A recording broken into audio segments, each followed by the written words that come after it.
आरागची ने अमेरिकी को सीधी चेतावनी डाली है। दरअसल एक अमेरिकी न्यूज चैनल से बातचीत में उन्होंने कहा कि ईरान किसी भी संभावित जमीनी हमले का सामना करने के लिए पूरी तरह से तैयार है और उन्होंने कहा कि ईरान ने किसी भी तरह के सीज फायर की मांग नहीं की है और अब अमेरिका के साथ बातचीत पर भरोसा नहीं किया जा सकता, क्योंकि पहले बातचीत के दौरान ही हमले किए गए। आरागची के मुताबिक इस जंग में कोई असली विजेता नहीं होगा। उन्होंने कहा कि अगर अमेरिका हमला करता है तो ईरान उसका मुकाबला करेगा और ये अमेरिका के लिए बड़ा डिजास्टर साबित हो सकता है।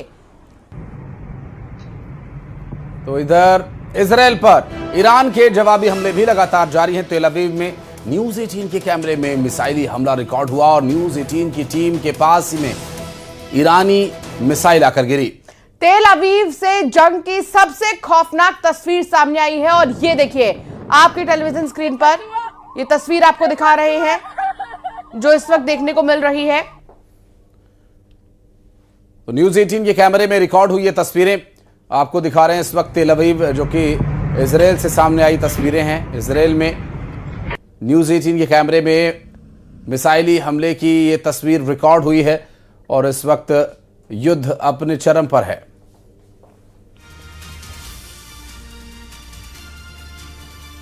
ईरान वॉर में एक और देश की एंट्री हो गई है। अजरबैजान का ईरान पर ड्रोन हमले का आरोप है।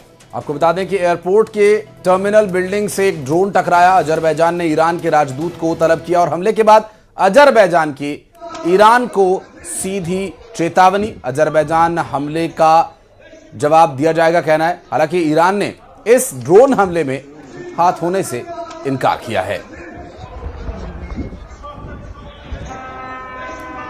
तो वहीं व्हाइट हाउस ने ईरान पर किए गए अमेरिकी हमले का वीडियो भी जारी किया और वीडियो के साथ ही एक मैसेज भी उन्होंने लिखा है।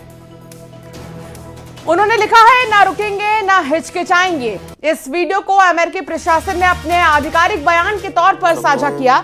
वीडियो में दिखाया गया है कि अमेरिका ने ईरान पर किस तरह की कार्रवाई जो है की है। व्हाइट हाउस ने ईरान पर किए गए अमेरिकी हमले का जो वीडियो है वो जारी किया और ये देखिए वो वीडियो आपको दिखा रहे हैं। वीडियो के साथ ही एक मैसेज भी लिखा है, ना रुकेंगे ना हिचकिचाएंगे।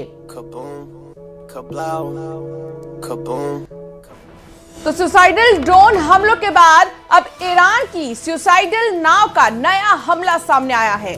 दावा यह किया गया कि ईरान ने रिमोट कंट्रोल से चलने वाली विस्फोटकों से लदी नाव भेजकर एक तेल टैंकर को निशाना बनाया और यह हमला इराकी जल क्षेत्र में खड़े बहामास झंडे वाले एक टैंकर पर हुआ है, जहां नाव टैंकर से टकराते ही धमाका हो गया और उसे नुकसान पहुंचा है। इसे खाड़ी क्षेत्र में वाणिज्यिक जहाजों पर बढ़ते खतरों की नई मिसाल बताया जा रहा है।